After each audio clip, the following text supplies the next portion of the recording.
Olá, seja bem-vindo ao estudo de hoje. Durante os longos séculos de trevas que sucederam à supremacia papal, o registro da história do povo de Deus foi fielmente guardado no céu. Entretanto, pouco ou nenhum registro temos aqui na terra.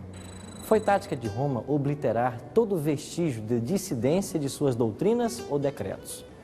Qualquer expressão de dúvida quanto à autoridade dos dogmas papais eram motivos suficientes para se tirar a vida do rico ou do pobre, do elevado ou do humilde. Entretanto, nesse tempo de intolerância e abandono da Bíblia, Deus levantou homens extraordinários para manter acesa a chama da verdade. Entre eles estavam John Hus e Jerônimo de Praga.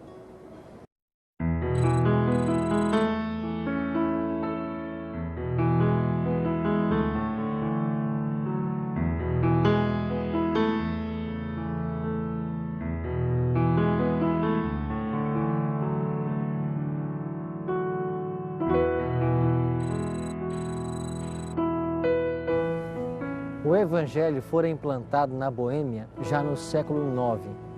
O culto era celebrado na língua do povo, mas à medida que aumentava o poderio do Papa, a palavra de Deus se obscurecia. Gregório VII, que tomara a si o direito de abater o orgulho dos reis, expediu uma bula proibindo que o culto público fosse dirigido na língua do povo. O Papa declarava ser agradável ao Onipotente que seu culto fosse celebrado em língua desconhecida e que muitos males e heresias haviam surgido por não se observar esta regra. Assim, Roma esperava que a luz da palavra de Deus se extinguisse e o povo fosse encerrado em trevas. Muitos dos valdenses e albigenses, expulsos pela perseguição de seus lares na França e Itália, vieram para a Boêmia, hoje República Tcheca. Esses condenavam abertamente a corrupção da igreja e, por isso, iniciou-se uma grande perseguição contra os discípulos de Cristo.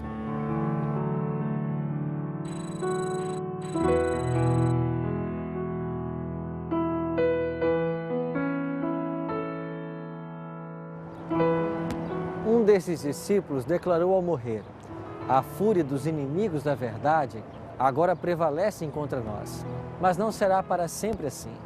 Levantar-se-á um dentre o povo comum, sem espada nem autoridade, e contra ele não poderão prevalecer. Esse que se levantaria, muito tempo antes de Lutero, seria John Hus." Nascido na Boêmia, hoje República Tcheca, em 1373, cedo ficou órfão de pai. Hus estudou na escola da província, passando depois para a Universidade de Praga.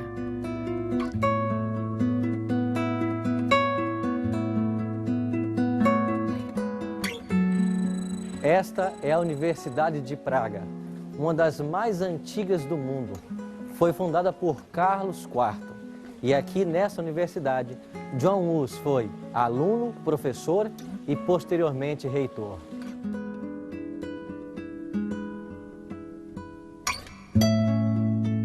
Hus logo se distinguiu pela sua incansável aplicação e rápidos progressos.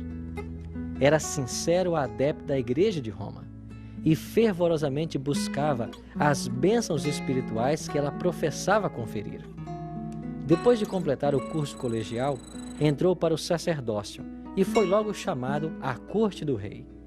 Em poucos anos, o humilde estudante tornou-se o orgulho de seu país e o seu nome teve fama em toda a Europa. Vários anos após haver recebido a ordenação sacerdotal, Hus foi nomeado pregador da Capela de Belém.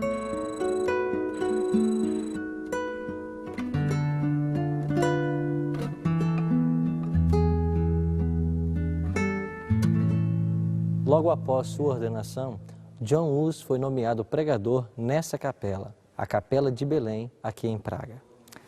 Pastor, que importância teve esta capela para a reforma aqui nessa cidade? É muito interessante nós termos em mente que a Universidade de Praga, chamada também Universidade de Carlos, porque fora fundada pelo imperador Carlos IV da Boêmia, ela já exerceu sua influência por um bom tempo acadêmica, intelectual na cidade. E no ano de 1391 foi fundada essa capela. E os pregadores dessa capela eram, em sua maioria, professores da Universidade de Praga. Então ela exercia uma influência ideológica na cidade. João Hus se tornou pregador aqui no ano de 1402. E ele foi pregador dessa capela por 10 anos, até 1412, quando ele teve que abandonar a cidade de Praga. Nesse período, ele começou a difundir suas ideias. Até mesmo a rainha Sofia assistiu a alguns dos seus sermões, e seus sermões eram muito influentes. Ele não havia rompido completamente com o papado, mas cria que o papado havia se degenerado e estava corrompido, e que nós deveríamos voltar à autoridade da Bíblia. As ideias de Hus desse lugar se difundiram não apenas para então Boêmia, mas também para a Alemanha.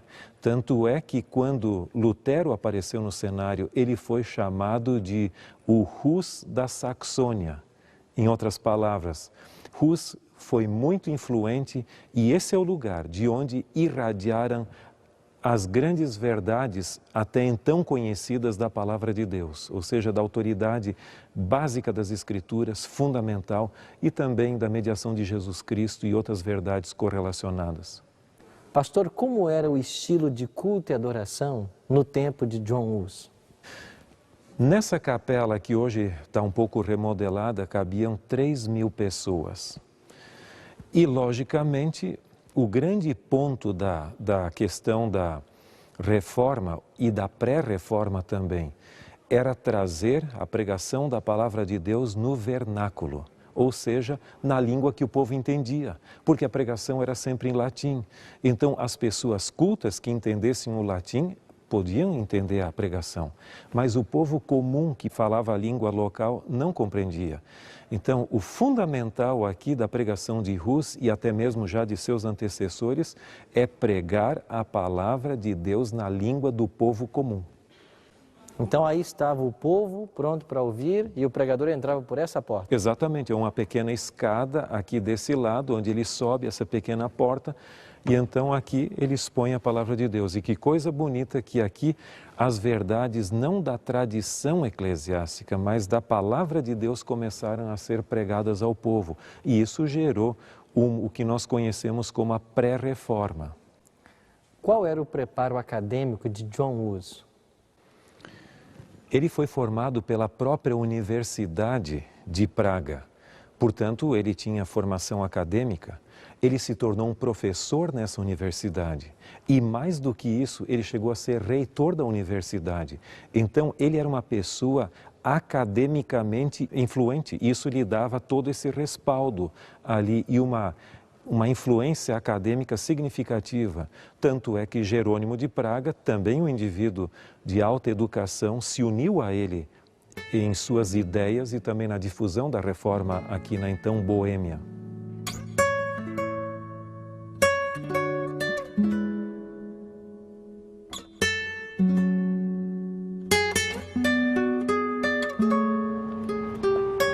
As obras de Wycliffe chegaram às mãos de Hus. Após lê-la, ele percebeu que o autor era um sincero cristão e passou então a considerar suas ideias. Sem perceber, Hus começara a trilhar um caminho que o levaria para longe de Roma.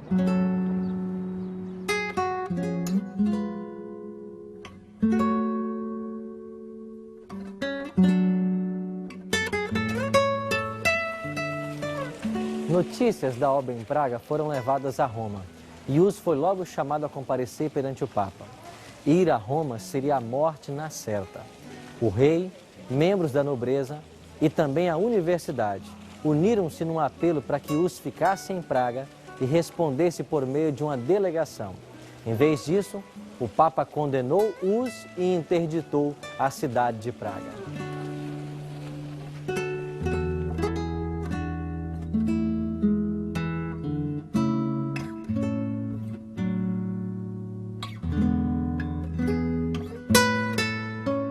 Acreditava-se que as portas do céu se fechavam contra a região atingida pelo interdito, que, até que o Papa resolvesse remover a excomunhão, todos os cultos eram suspensos, as igrejas eram fechadas, celebravam-se os casamentos somente no pátio da igreja e os mortos não tinham os ritos fúnebres.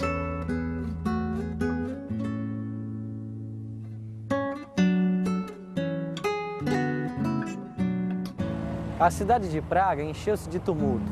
Uma classe numerosa denunciou Hus como a causa de todas as calamidades e rogaram que ele fosse entregue para Roma. Para acalmar a tempestade, Hus retirou-se para sua aldeia natal e depois de algum tempo voltou para a capela de Belém para continuar a pregação da palavra de Deus.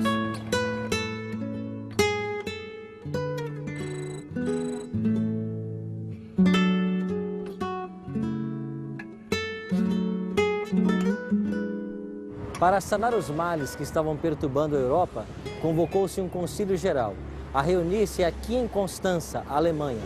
E esse concílio fora convocado a pedido do imperador Sigismundo, por um dos 3 papas rivais, João 23.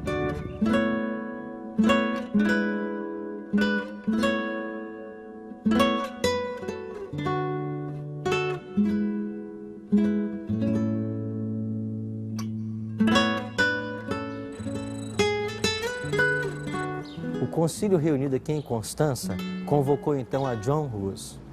Durante o tempo em que aqui esteve, ele morou em alguns locais, entre eles esta casa, que hoje funciona também como um museu. E esta rua recebeu o nome do reformador.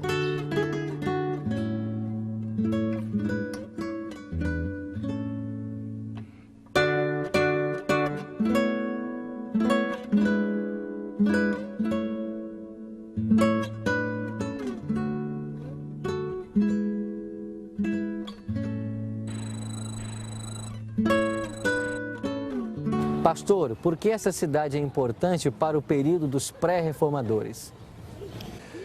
Nesse prédio que está exatamente atrás de nós, ocorreu o famoso Concílio de Constança, que começou no dia 9 de dezembro de 1413, estendendo-se até o dia 22 de abril de 1418. Esse concílio foi convocado a pedido do imperador Sigismundo, pelo então Papa da época, com o objetivo de resolver o problema de um possível cisma da Igreja Católica. Em realidade, naquela época, haviam 3 papas que disputavam simultaneamente o poder. Lógico, nem todos sendo reconhecidos pela Igreja, mas ali estava João 23 de Pisa, na Itália. Havia também o Papa Benedito XIII de Avignon. Além disso, havia Clemente XII de Roma, que também disputava a sé.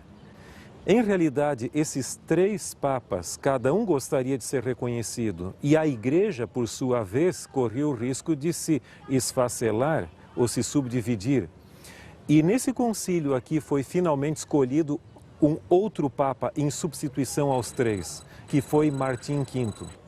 Mas o lado mais obscuro desse concílio foi o fato de ter sido convocado para cá João Hus, para ser julgado aqui.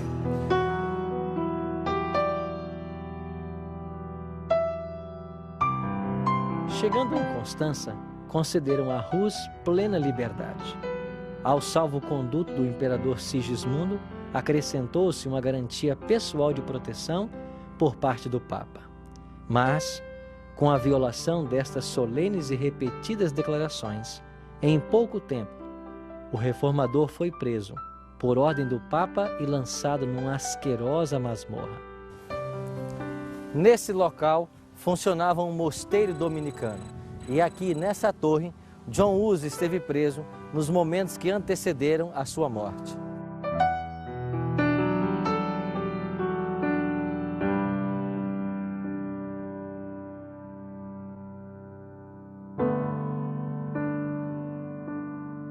Enfraquecido pela enfermidade e reclusão, pois que o ar úmido e impuro do calabouço lhe acarretara uma febre que quase o levara à sepultura, Hus foi finalmente conduzido perante o concílio. Durante o longo processo, manteve firmemente a verdade. Quando se lhe exigiu optar entre o renunciar suas doutrinas ou sofrer a morte, aceitou a sorte de mártir. De volta à escuridão da masmorra, previa o triunfo que teria a verdadeira fé. Pela última vez, Hus foi levado perante o concílio.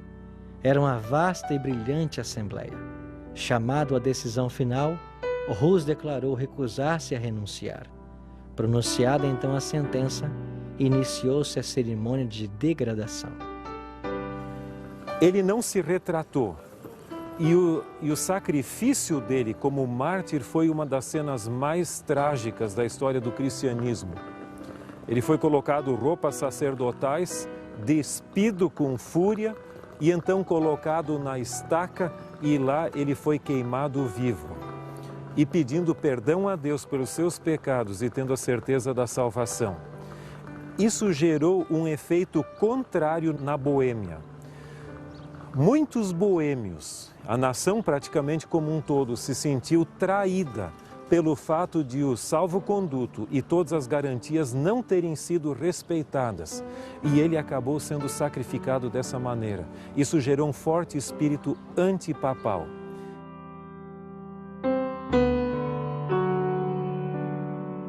Um zeloso adepto de Roma, descrevendo o martírio de Hus e de Jerônimo, que morreu logo depois, disse: ambos prepararam-se para o fogo como se fosse a uma festa de casamento.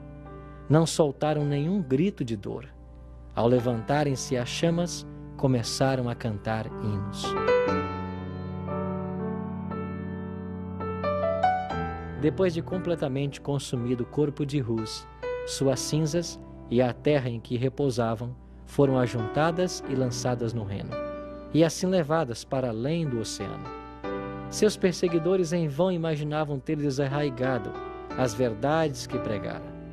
Dificilmente se dariam conta de que as cinzas daquele dia, levadas para o mar, deveriam ser qual semente espalhada em todos os países da terra. Hus já não mais existia, mas as verdades por que morrera não pereceriam jamais. Sua execução patenteou ao mundo inteiro a pérfida crueldade de Roma. Os inimigos da verdade, sem saber, estavam a adiantar a obra de reforma que em vão procuraram destruir. Depois veio também Jerônimo de Praga e foi convocado pelo mesmo concílio. Ciente de que a morte de Hus havia causado uma reação, a estratégia mudou e a ideia era que Jerônimo finalmente se retratasse. Ele vacilou num momento, mas depois ele se arrependeu de seu vacilo e optou também por morrer. Jerônimo foi o principal discípulo e o mais devotado amigo de John Hus. Jerônimo nasceu em Praga, filho de família de posses, estudou na Universidade de Praga, formando-se em 1398. Em 1402 visitou a Inglaterra e esteve na Universidade de Oxford, onde Wycliffe lecionara. Estudou e copiou algumas obras de John Wycliffe e interessou-se pelo movimento Lollardo, inspirado pelo mesmo Wycliffe no século anterior. Em 1403, ele foi a Jerusalém e em 1405 estudou na Universidade de Paris, onde obteve o grau de mestre. Quando Hus foi convocado a comparecer perante o Concílio de Constança, Jerônimo exortou a que tivesse coragem e firmeza, declarando que, se caísse em algum perigo, ele próprio acudiria em seu auxílio. Ouvindo acerca da prisão do reformador, o fiel discípulo imediatamente se preparou para cumprir a promessa. Sem salvo-conduto e com um único companheiro, partiu para Constança. Ali chegando, convenceu-se de que apenas se havia exposto ao perigo, sem a possibilidade de fazer qualquer coisa para o livramento de Hus.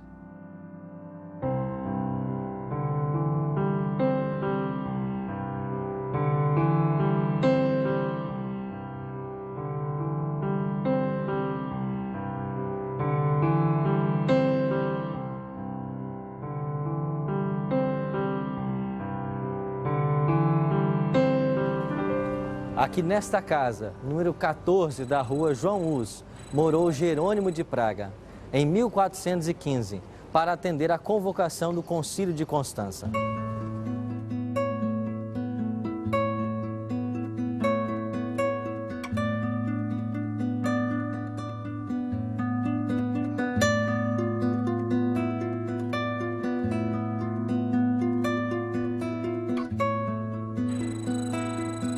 João Hus foi levado pela última vez perante o concílio e foi dito a ele que ele deveria se retratar, voltar atrás em suas doutrinas.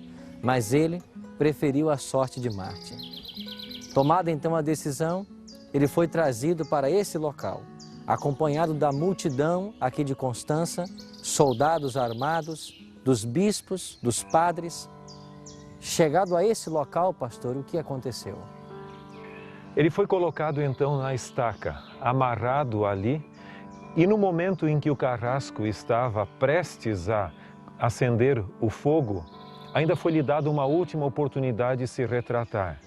E sua resposta foi: retratar-me do quê? Eu não estou convencido de nenhum erro, de nenhuma heresia que eu preguei. Mais do que isso, com alegria estarei disposto a confirmar com o meu próprio sangue as verdades que eu escrevi e preguei durante a minha vida. Quando o fogo começou a subir, as labaredas a atingir o seu corpo, ele começou a cantar um hino que dizia: Jesus, filho de Davi, tem misericórdia de mim. Até o momento que sua voz finalmente silenciou.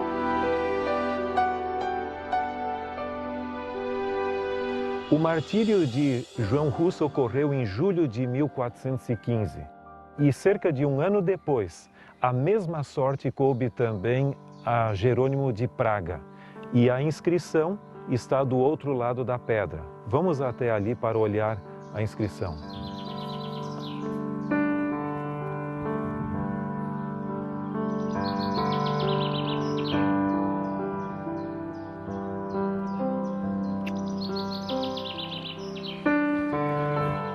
Jerônimo de Praga foi também trazido a este lugar e a sua sorte foi a mesma do seu amigo João Hus.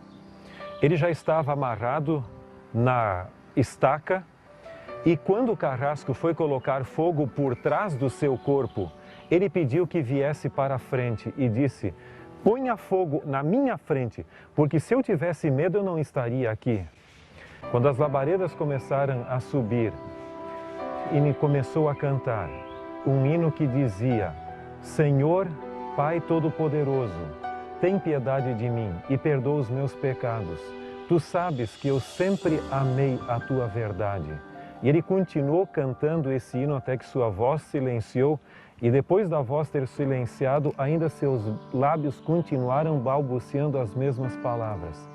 Portanto, nesse local foram martirizados dois grandes homens do período da pré-reforma, sendo eles João Hus e também Jerônimo de Praga.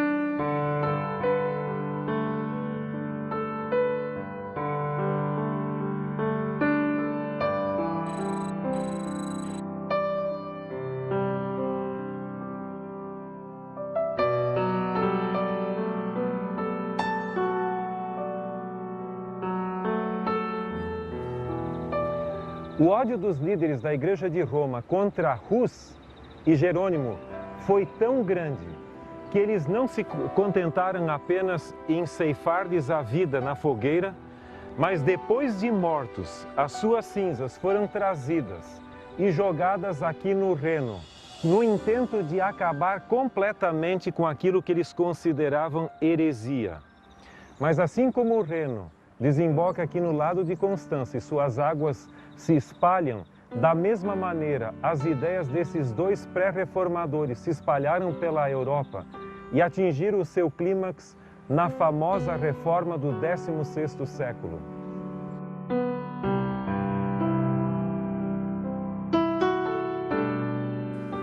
É maravilhoso ver a dedicação desses dois homens de Deus, homens que estiveram dispostos mesmo a morrer por amor à verdade.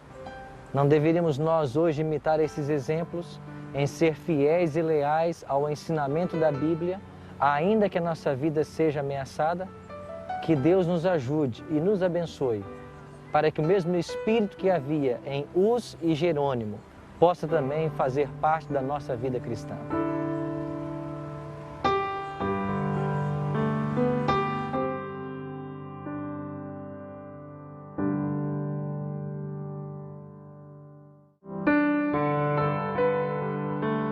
A minha decisão é: após conhecer o exemplo de homens que permaneceram fiéis a Deus e sua palavra, estando mesmo dispostos a morrer pela verdade, tomo hoje a decisão de ser fiel aos ensinamentos da Bíblia e me preparar para a vida eterna.